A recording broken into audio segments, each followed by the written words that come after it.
The red warning lights flashed across the mining colony of Kepler 442b as explosions thundered outside the command center. Sergeant Ben Torres pressed his back against the metal wall, sweat dripping from his forehead as he checked his rifle's energy cells.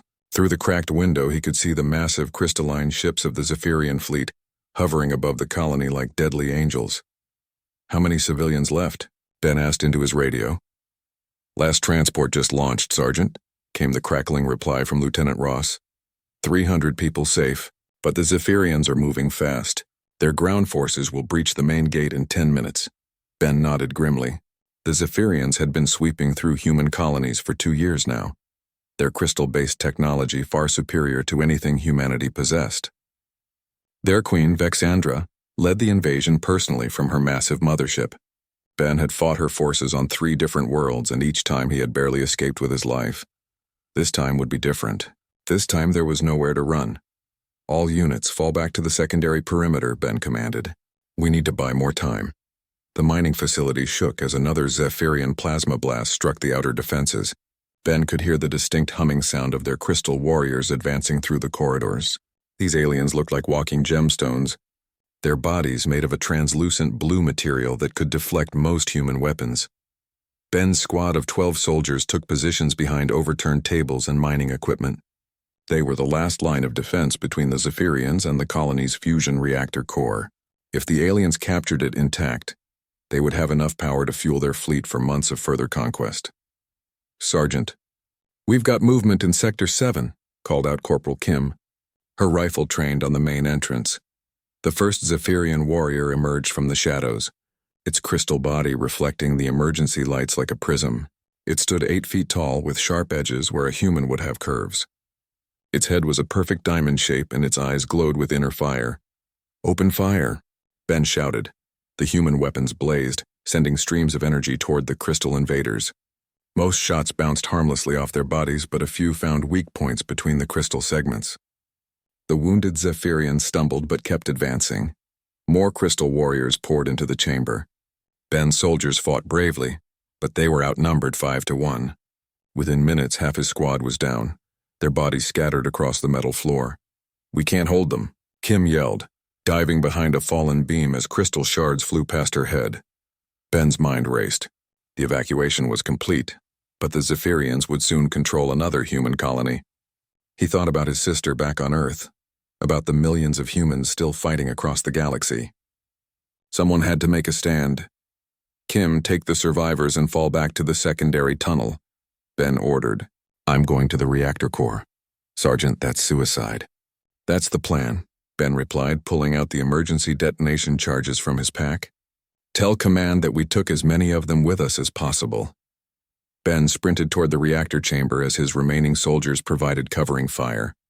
Crystal shards whistled past his ears and one grazed his shoulder, tearing through his uniform. The pain was sharp, but he kept running. The reactor core was a massive cylinder of gleaming metal, humming with barely contained energy. Ben quickly attached the detonation charges around its base. The blast would be powerful enough to vaporize everything within 5 kilometers, including the Zephyrian mothership hovering directly overhead. As he worked, footsteps echoed behind him. A crystal warrior had followed him into the reactor chamber. Ben turned, raising his rifle, but the alien was faster. A crystal blade extended from its arm, slicing through the air toward his chest. Ben rolled aside, the blade missing him by inches. He fired 3 quick shots, and one found its mark in the creature's neck joint. The Zephyrian collapsed, its crystal body shattering on the metal floor. The charges were armed. Ben had 30 seconds before detonation. High above in the Zephyrian mothership, Queen Vexandra watched the battle through the eyes of her warriors. She sat on her crystal throne, her body more magnificent than any of her soldiers. Her crown was made of pure energy, crackling with power that connected her mind to every Zephyrian in the fleet. "The human resistance is broken, my queen," reported her general. "We will have full control of the facility within moments." Vexandra nodded. This human sergeant had been troublesome. She had personally observed his tactics on 3 previous worlds.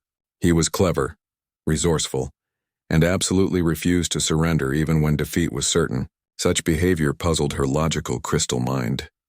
"Bring me the reactor intact," she commanded. "We will need its power for the next phase of conquest." The explosion came without warning. A brilliant white flash erupted from the colony surface, followed by a shockwave that rocked the mothership. Vexandra's throne room filled with alarms as emergency shields activated. Through the crystal window, she watched the entire mining facility disappear in a ball of pure energy. "Report," she shrieked. "The reactor core has been destroyed, my queen. The explosion damaged our lower decks. Estimated casualties, 4,000 crystal warriors." Vexandra's eyes blazed with fury. That human sergeant had done this. Even facing certain death, he had found a way to strike back at her forces. She had underestimated human determination once again. "Scan the wreckage," she ordered. "I want confirmation that the sergeant is dead." The scanner results showed nothing but radioactive dust where the facility had stood. No life signs. No survivors. Sergeant Ben Torres was gone. 3 years had passed since the destruction of Kepler 442b, and the Zephyrian Empire continued its relentless expansion across human space. Queen Vexandra ruled from her crystal throne, commanding a fleet that now controlled 47 human colonies. The war seemed all but over, yet something strange was happening in the Outer Rim territories. Captain Zekthar stood before the Queen's throne, his crystal body flickering with nervous energy. As head of Zephyrian intelligence, he rarely brought good news these days, but this report was particularly troubling. "My queen, we have lost another supply convoy in the Cygnus sector," he announced. "This marks the 14th attack in the past 6 months. Vexandra's crown pulsed with irritation. "Human rebels grow desperate. Increase patrols in that region."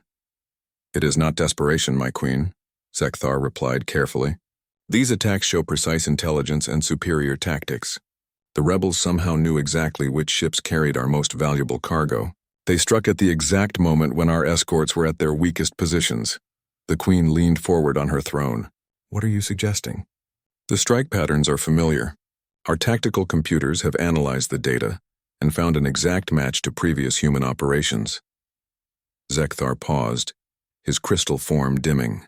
The attacks matched the methodology of Sergeant Ben Torres. A terrible silence filled the throne room. Vexandra's eyes blazed brighter than twin stars. "That human was vaporized 3 years ago. I watched the explosion myself. Yes, my queen. Yet the evidence cannot be denied."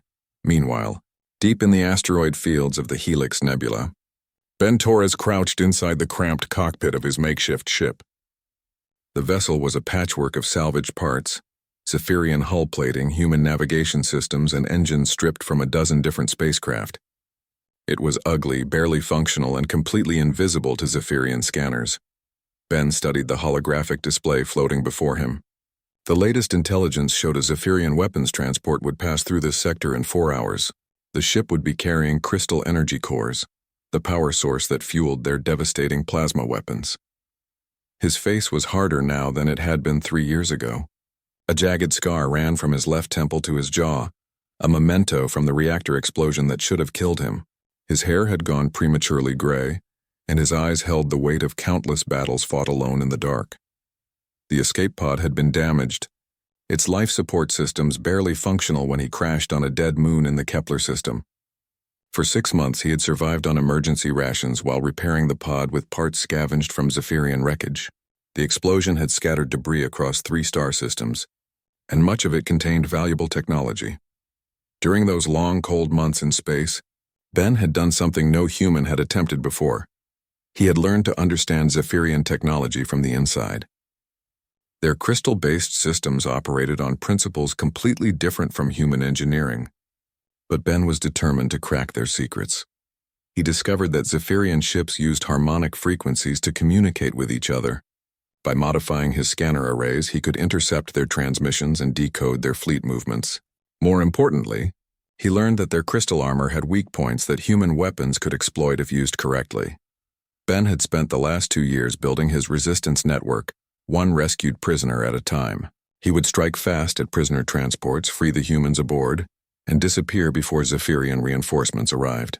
Each rescue mission gave him more allies and more intelligence about enemy operations. His current ship contained technology that would have amazed the brightest human scientists. The stealth system was based on Zephyrian phase shift technology, allowing him to become nearly invisible. The weapons were a hybrid design that could punch through crystal armor using focused electromagnetic pulses. The transport ship appeared on schedule, escorted by 2 Zephyrian fighters. Ben waited until they entered the asteroid field before making his move. The ship emerged from behind a spinning rock, its weapons already charging. The first fighter never saw him coming. Ben's electromagnetic cannon discharged directly into its engine core, causing the crystal structure to fracture and explode. The second fighter turned to engage, but Ben was already moving, using the asteroids as cover while he maneuvered into position. The transport captain tried to call for help, but Ben jammed their communications with a frequency burst that overloaded their crystal transmitters. Within 10 minutes, all 3 Zephyrian ships were disabled or destroyed. Ben boarded the transport and quickly located the cargo bay. Inside were hundreds of energy cores, enough to power a small fleet. He transferred what he could carry to his ship and set explosives to destroy the rest. The Zephyrians would get nothing from this convoy. As he prepared to leave, Ben found something unexpected, a data crystal containing fleet movement schedules for the next month. This intelligence was worth more than any weapons or supplies. Back on the mothership, Queen Vexandra received the news of the latest attack with growing fury. The ghost that haunted her dreams was real, and he was becoming more dangerous with each passing day. "Double all patrols," she commanded. "This phantom will not escape us again." But even as she spoke, Ben was already planning his next strike. The war was far from over, and the dead sergeant had become something the Zephyrians could never have expected. A nightmare that refused to stay buried. Ben Torres guided his ship through the maze of broken asteroids that surrounded Detention Complex. Gamma 7, the massive prison station, hung in space like a crystal spider web, its translucent walls holding over 2,000 human prisoners. Intelligence reports indicated the Zephyrians were using the facility to extract information about human military installations. This would be his largest rescue operation yet. "Target confirmed," Ben whispered into his radio. "Beginning approach vector." Over the past year, Ben had built a network of resistance cells across 12 star systems.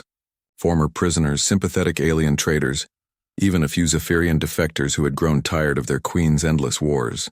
They called themselves the Ghost Network, and they had become the Empire's greatest nightmare. The plan was simple but dangerous. Ben would create a distraction at the station's main docking bay while his allies infiltrated the prisoner blocks. A transport ship waited at the rendezvous point, ready to carry the rescued humans to safe colonies in the Outer Rim.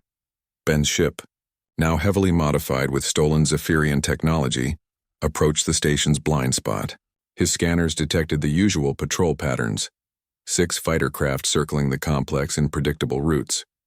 The prison guards had grown lazy after months without serious attacks. "Ghost leader to all units," Ben transmitted on the encrypted frequency. "Beginning Phase 1.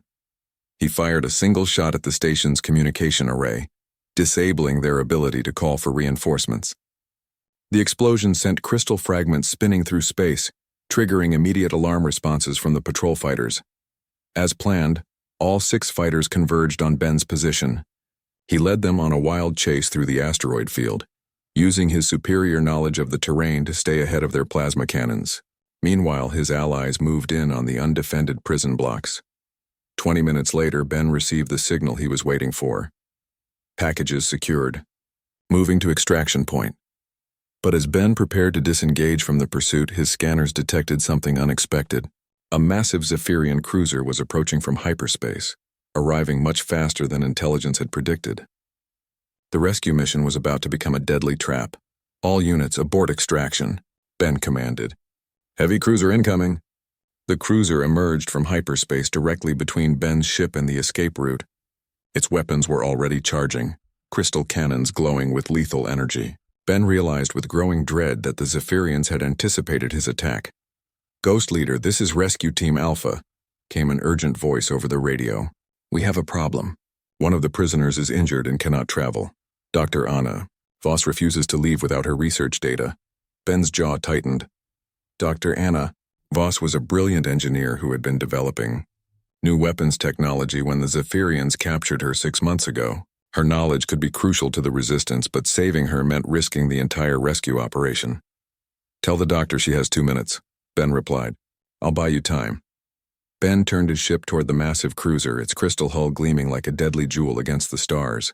His weapons were powerful, but nowhere near enough to seriously damage such a large vessel. He needed to be creative. The asteroid field contained more than just rocks. Ben had discovered that some of the larger asteroids contained rare metals that interfered with Zephyrian sensors.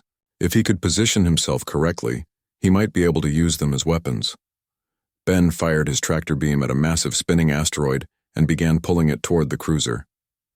The Zephyrian captain realized the danger too late. The asteroid, weighing several million tons, crashed into the ship's forward shields with devastating force. The impact sent shockwaves through the cruiser's crystal structure, overloading its power systems and temporarily disabling its weapons. Ben used the confusion to rejoin his rescue teams at the extraction point. The transport ship was already loaded with freed prisoners when Ben arrived. Among them was Dr. Anna Voss, a woman in her 40s with short brown hair and intense blue eyes. She clutched a datapad containing her research files as if her life depended on it. "Dr. Voss, I'm Ben Torres," he said as they transferred to his ship. "We need to move fast." Anna looked at him with surprise. "You're the ghost soldier everyone talks about. I thought you were just a legend." "Legends don't rescue people from Zephyrian prisons," Ben replied. "What's so important about that datapad?" Anna's eyes lit up with excitement despite their dangerous situation. "I've been studying Zephyrian crystal technology for months. I think I've found something incredible. Their entire biology is based on harmonic frequencies. Every crystal in their body resonates at specific sound wavelengths." Ben's attention sharpened. "What does that mean?" "It means they might have a fatal weakness," Anna explained. "If we could generate the right sonic frequency, we could disrupt their nervous systems, maybe even shatter their crystal structure entirely." The implications hit Ben like a lightning bolt. For 3 years, humanity had been losing the war because Zephyrian technology was superior in every way. But if Anna was right, humans might have found their enemy's greatest vulnerability. "How do we test this theory?" Ben asked. Anna smiled grimly. "We'll need to get close to some Zephyrian prisoners. I need to study their biology up close." Ben nodded, his mind already racing with possibilities. The Resistance had captured several Zephyrian soldiers during recent raids. If Anna could unlock their secret, the entire war might change. "Welcome to the Ghost Network, Doctor," Ben said. "I think you're going to fit in perfectly." Dr. Anna Voss worked frantically in the makeshift laboratory aboard Ben's ship. For 2 months, she had been developing the sonic weapon based on her research of captured Zephyrian crystal fragments. The device was small, no bigger than a human hand, but it could generate frequencies that would disrupt the crystalline nervous system of any Zephyrian within 50 meters. "The harmonic resonance is perfect," Anna explained, showing Ben the completed device. "But there's one problem. The weapon only works against their biological crystals. It won't affect their technology or ships." Ben studied the small silver device. "What about their queen?" "Her neural crown connects her to the entire fleet through quantum links." Anna's eyes widened. "If we could disrupt her crown during a fleet operation, it would cut the command connection to every ship. Their coordination would collapse completely." Getting close to Queen Vexandra seemed impossible until their spy network intercepted communications about a prisoner exchange. The Zephyrians had captured Admiral Sarah Chen, the highest-ranking human officer still alive. In return, they wanted 50 of their own soldiers who had been taken during recent battles. "It's obviously a trap," warned Commander Price, one of Ben's most trusted allies. "They know you'll try to rescue the Admiral." Ben nodded grimly. "That's exactly what makes it perfect cover. They'll expect me to attack the exchange point. They won't expect me to be among the prisoners being returned." The plan was dangerous beyond measure. Ben would disguise himself as a captured Zephyrian soldier using stolen armor and identity crystals. Anna would pose as a human prisoner who had been cooperating with their captors. They would be transported directly to the Queen's mothership, where the exchange would take place in her throne room. "The moment we're aboard, we'll have maybe 30 minutes before someone discovers our true identities," Ben explained to his team. "Anna gets to the Queen's throne room and activates the sonic device. I provide cover and ensure she completes the mission." 3 days later, Ben found himself in Zephyrian crystal armor that felt cold and uncomfortable against his skin. The disguise was nearly perfect, but it wouldn't fool close inspection. Anna sat among the human prisoners, the sonic device hidden in her clothing. The transport ship approached the massive mothership, a crystal palace that stretched for kilometers through space. Ben could see hundreds of fighter craft docked along its sides and weapon batteries that could destroy entire planets. This was the heart of the Zephyrian Empire. "Remember," Anna whispered, "once I activate the device, every Zephyrian on this ship will be affected. The Queen will lose control of her fleet, but she'll also know exactly what happened." Ben adjusted his stolen rifle. "Just get close enough to use it. I'll handle everything else." The docking bay was enormous, filled with crystal warriors and human prisoners.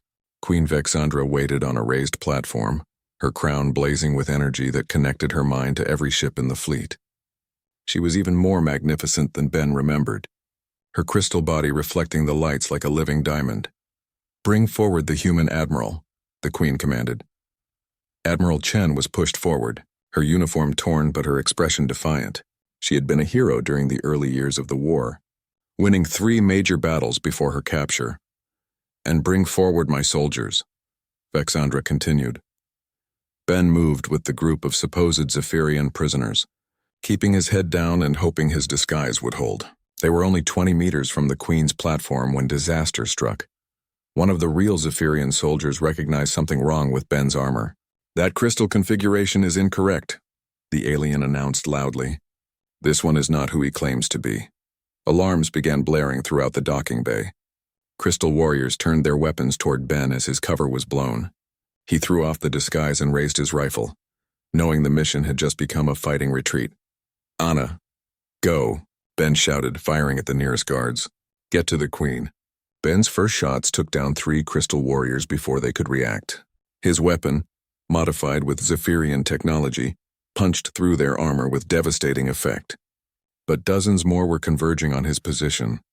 Anna ran toward the Queen's platform as chaos erupted around her. Vexandra realized what was happening and began backing toward the exit, her crown pulsing with urgent commands to her fleet. "Stop the human female," the Queen shrieked. Ben fought like a man possessed, using every trick he had learned during 3 years of guerrilla warfare. He rolled behind cover, fired from unexpected angles, and used the confused crowd of prisoners as camouflage. His goal wasn't to win the firefight, but to give Anna enough time to reach the Queen. Crystal shards flew past Ben's head as he dove between cargo containers. A plasma blast scorched the metal inches from his face.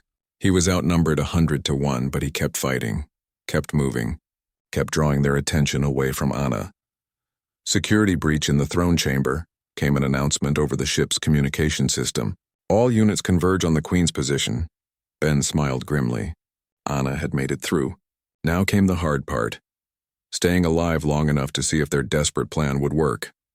"Queen Vexandra," Ben shouted across the docking bay, "you're about to learn why humans don't stay dead when we have work to finish."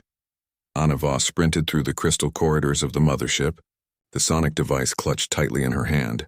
Behind her, she could hear the sounds of Ben's desperate battle echoing from the docking bay. Every second counted now. The Queen's throne room was just ahead, its massive doors guarded by 4 elite crystal warriors. Their bodies were larger than normal soldiers, with razor-sharp edges that could cut through steel. Anna took a deep breath and activated the small emergency beacon Ben had given her. The explosion in the nearby corridor drew 2 guards away from their posts. Anna waited until they passed, then used her stolen access card to slip through the throne room doors. Queen Vexandra stood at the center of the chamber, her crown blazing with energy as she commanded her fleet through quantum links. "Human scientist," the Queen said without turning around. "You think your primitive weapons can harm me?" Anna raised the sonic device, her finger hovering over the activation switch. "This isn't a weapon. It's justice." Vexandra spun around, her crystal form reflecting the throne room lights. "You cannot comprehend the forces you are dealing with. My empire spans 100 worlds, and it all depends on you," Anna replied. She pressed the activation switch. The sonic device emitted a high-pitched whine that was barely audible to human ears. But the effect on Queen Vexandra was immediate and devastating. Her crystal body began to vibrate, cracks appearing along her arms and torso. The energy crown flickered wildly as the harmonic frequencies disrupted her nervous system. "Impossible!" the Queen shrieked, staggering backward. "What have you done?" Throughout the mothership, every Zephyrian soldier felt the sonic waves. Their crystal forms resonated with the deadly frequency, causing confusion and disorientation. Communication systems failed as their biological links to the Queen were severed. In the docking bay, Ben noticed the change immediately. The crystal warriors attacking him suddenly stopped their coordinated assault, stumbling around like they had lost their connection to a central command. Their movements became random and unfocused. Ben seized the opportunity to fight his way toward the throne room. He moved through corridors filled with confused Zephyrian soldiers, their usual tactical precision replaced by chaos. The sonic device was working better than they had hoped. The throne room doors burst open as Ben arrived, his rifle ready for the final confrontation. Queen Vexandra turned toward him, her crystal face contorted with rage and disbelief. Cracks spread across her body like spider webs, and her crown sparked with unstable energy. "You," she screamed, her voice echoing off the crystal walls. "You were meant to be dead. I watched you die 3 years ago." Ben stepped forward, his weapon trained on the Queen's damaged form. "Humans don't stay dead when we have work to finish." The Queen's eyes blazed with fury. "One soldier cannot destroy an empire that has conquered 100 worlds." "You're right," Ben replied calmly. "One soldier can't destroy your empire. But one soldier can inspire others to keep fighting. Every human you thought you had beaten, every prisoner in your camps, every colony you conquered. They're all watching now." Vexandra tried to reach for her emergency controls, but the sonic frequency had damaged her motor functions. Her crystal fingers trembled as she struggled to maintain her balance. "Your fleet is in chaos," Anna announced, monitoring the readings on her device. "Without your crown's quantum link, they have no central command. Your ships are retreating in confusion." Through the throne room's crystal windows, they could see the massive Zephyrian fleet breaking formation. Ships that had moved with perfect coordination just minutes ago now drifted randomly through space. Some were already jumping to hyperspace, fleeing without orders. "This is impossible," the Queen repeated, her voice growing weaker. "Your species is primitive. We have superior technology, greater numbers, better weapons."